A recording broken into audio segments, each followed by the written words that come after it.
啊！呢兩條友熟口熟面，喺邊度見過呢？唔通係呢咕呢咕咩報仇報唔到，然後又話再報仇？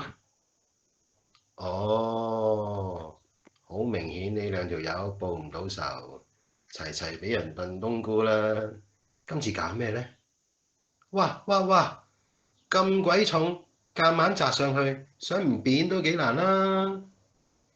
咦，睇落去應該頂得到135磅喎。如果唔係，應該可以報3班咩輕磅啦。雖然之前傷過唞咗4個月有多，但係復出之後嘅2次3班谷草一哩賽排外檔蝕形勢，都只係輸唔超過3個馬位喎。今次仲要第一二元出4班賽孭頂磅，即刻換翻贏馬功臣，再加埋打黃牌喎，戰意鮮明啊！哇哇哇，係咪孭頂磅所以搞到慢成咁？定抑話原來就算孭頂磅，一跑翻好就見唔到有對手？若果咁樣俾呢兩條友報到仇，